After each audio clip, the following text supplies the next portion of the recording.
Halo semua, di video kali ini saya akan memberikan informasi ya bagaimana caranya teman-teman tuh mengatasi servernya yang sudah kena hack, terutama teman-teman yang menggunakan server panel ya, yang beberapa hari ini, 2 hari terakhir ini banyak sekali kena hack, dan biasanya itu CPU usage-nya akan tinggi dan banyak sekali case-case yang terjadi ya.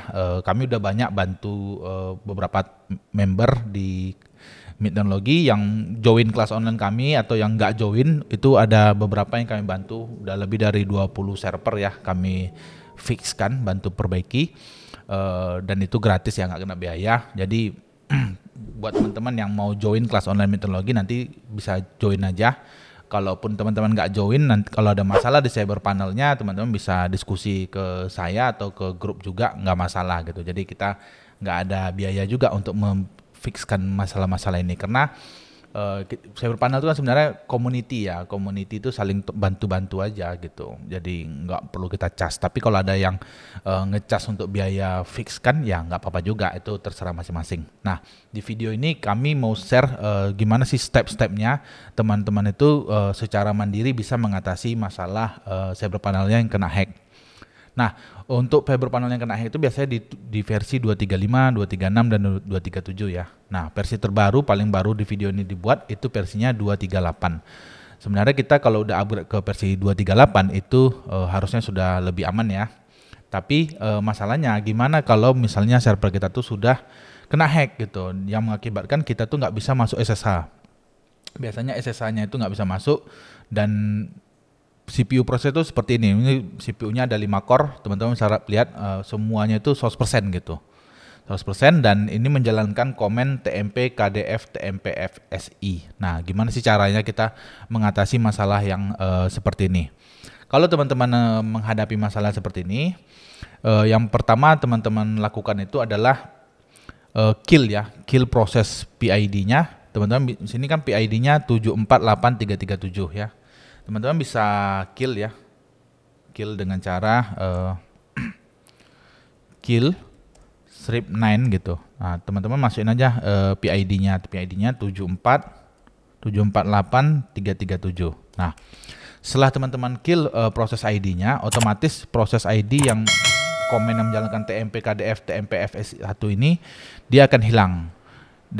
Nanti dia akan jalan lagi karena script ini ditaruh sama hackernya itu di cron tab, jadi dia akan jalan setiap beberapa menit, akan jalan lagi gitu. Nah, solusinya setelah teman-teman kill proses ID-nya, PID-nya ini teman-teman kill, teman-teman delete file ini yang ada di TMP KDF TMP FSI ini. Nah, teman-teman bisa cd aja, cd/tmp.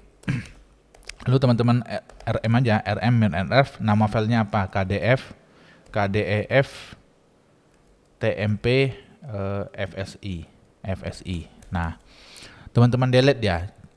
Setelah teman-teman delete, pada saat cron jobnya itu berjalan, dia tidak akan mengeksekusi apapun, sehingga proses ID-nya ini nggak naik gitu. Jadi CPU kita itu nggak naik lagi gitu, karena pada saat dia menjalankan TMP KDF TMP FSI itu melalui cron job, itu tidak ada yang dijalankan karena filenya sudah teman-teman delete di sini.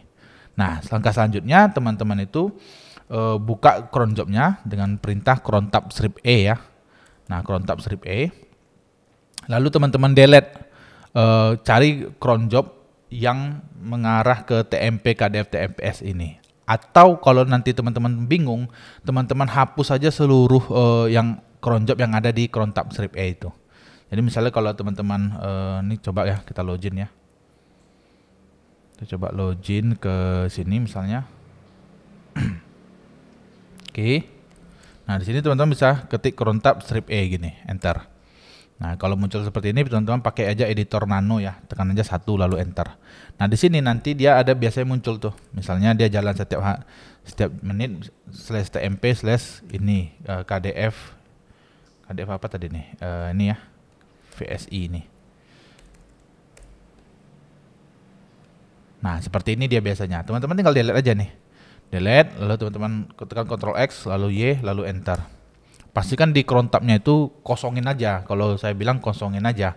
Jadi betul-betul nggak ada isinya lagi kan. Nah, setelah itu, setelah teman-teman hapus di cron tabnya, otomatis tidak ada lagi PID yang berjalan. Nah, baru teman-teman jalankan upgrade comment upgrade-nya. Nanti linknya saya taruh aja ya di deskripsi, teman-teman bisa jalankan pakai comment upgrade ini. Jadi kita upgrade upgrade CyberPanel ke versi terbaru. Di video ini dibuat itu versinya 2.3.8 ya. Nah, ini silakan teman-teman upgrade.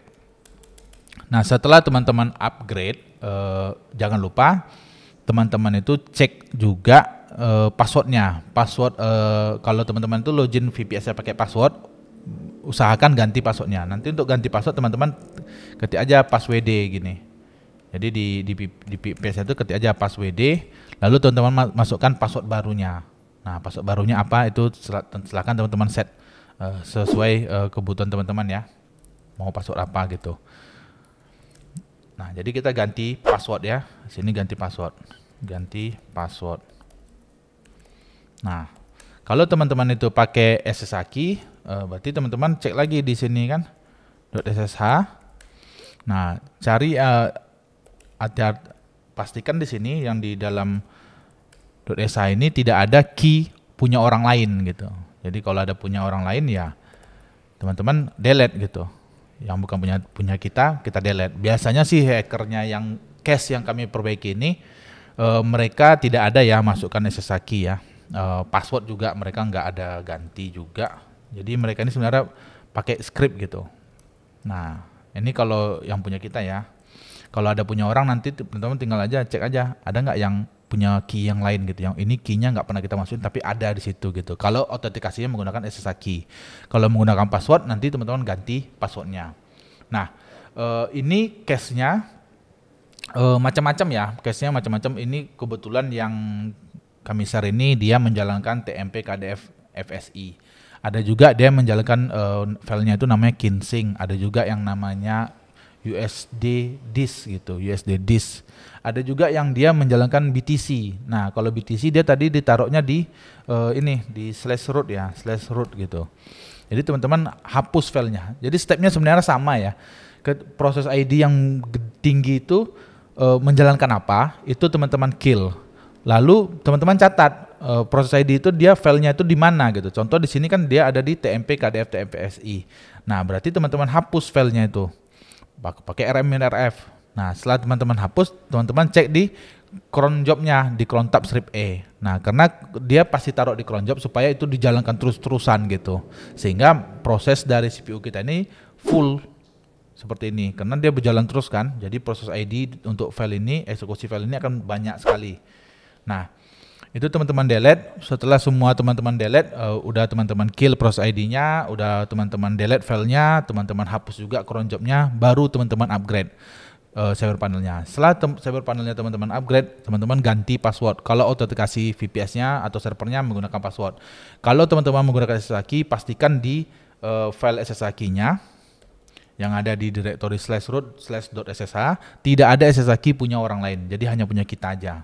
Nah, langkah lain teman-teman bisa matikan akses ke SSH-nya. Misalnya SSH-nya menggunakan port 22 atau kalau teman-teman udah ganti nih SSH-nya tuh mengganti ke port lain misalnya ke 8822 misalnya gitu. Nah, teman-teman bisa set kalau teman-teman pakai Vultr atau Vultr, Niaga Hoster, Digital Ocean itu teman-teman bisa aktifkan namanya Cloud Firewall. Di panelnya Vultr itu teman-teman bisa bikin firewall yang teman-teman terapkan ke VPS itu teman-teman disable port untuk SSH-nya. Jadi ketika ada orang mau SSH itu nggak bisa gitu. Nah, lalu kalau teman-teman menggunakan provider lain yang tidak ada cloud firewall di panelnya seperti di lokal banyak ya yang nggak ada ya. Contohnya provider-provider luar lah ya kita bilang ya seperti Layer, Green Cloud itu kan nggak ada. Nah, itu teman-teman bisa request open ticket, tolong di disable dulu port untuk SSH VPS saya. Jadi ketika nanti ada serangan lagi orang itu nggak bisa masuk gitu karena port SSH-nya itu udah dimatikan. Kalau teman-teman matikan port SSH, website teman-teman yang di CyberPanel itu masih bisa beroperasi dengan baik. Cuman teman-teman tidak bisa akses saja melalui Mobile Extend, melalui Putih atau Termios, itu tidak bisa teman-teman remote melalui SSH. Nah, tapi teman-teman masih bisa masuk melalui VNC atau melalui konsol dari dashboard provider VPS-nya. Dan ini case ini tidak ada kaitan ke provider VPS teman-teman, karena ada isu juga cyber panelnya kena hack, disalahin provider, karena itu bukan masalah di provider gitu. Masalahnya ini memang di software cyber panelnya ada vulnerability. Jadi kita juga nggak bisa semua masalah itu kita salahkan provider gitu. Nanti providernya komplain juga ke kita gitu. Masa semua masalah dia yang disalahkan gitu. Jadi kita nggak usah judgment, nggak usah no negativity, no judgment ya. Jadi kita positif aja, gimana ada masalah, gimana kita solve masalahnya gitu. Dan juga ini ada beberapa juga ya yang nanti kami share juga. Contoh ini kalau yang ATDB, file ATDB, ini kalau Kinsing. Nah, ini yang BTC nih, yang BTC dia ditaruh di /root tadi ya. Tadi kami udah bisa selesaikan yang ini, agak rumit ya, yang BTC sama ATDB ini agak rumit. Cuman masih bisa kami atasi ya. Ada punya member tadi bermasalah. Dan juga nanti link ini. Nah, yang ini link untuk step 1 pause suspicious process ini dari BCAT 95 ini kami taruh juga di deskripsi, sehingga teman-teman nanti bisa baca ya. Kalau misalnya teman-teman di top di sini di hardtopnya ini prosesnya ini yang paling gede namanya Kinsing atau UDIS atau KDF TMS atau apa gitu, teman-teman bisa ikuti. Dan juga nanti ketika teman-teman udah beresin, teman-teman cek di hardtop, teman-teman perhatikan di hardtop itu ada nggak proses yang di sini yang mencurigakan, karena dia ada nanti kita ada delete, dia ada bikin 2-3 file untuk dijalankan terus menerus gitu. Jadi kita setelah kita beresin satu, kita cek lagi, kita beresin satu, kita cek lagi, lalu kita coba reboot VPS-nya gitu. Jadi stepnya tuh satu-satu teman beresin. Dan juga nanti teman-teman yang mau join ya kelas online teknologi, itu kita lagi ada promo ya, Sumpah Pemuda. Teman-teman bisa masukkan kode promonya itu Pemuda ya. Di sini ada beberapa kelas online, cyber panel, panel, cloud panel, PSCLI, kelas RDP, ebook juga ada. Misalnya teman-teman mau join yang cloud panel misalnya, teman-teman klik aja join course, lalu teman-teman masukkan kode promonya itu Pemuda, sehingga teman-teman dapat diskon sebesar 20% ya dari total invoice-nya. Nah, ini 39.600 ya, lumayan lah ya kode diskonnya. Nanti teman-teman manfaatin aja. Dan juga nanti buat teman-teman yang masih masalah di cyber panelnya, teman-teman bisa join grup Telegram Teknologi Community. Nanti teman-teman bisa tanya aja ke member-member di situ, pasti banyak member-member yang mau bantu teman-teman mengatasi masalahnya.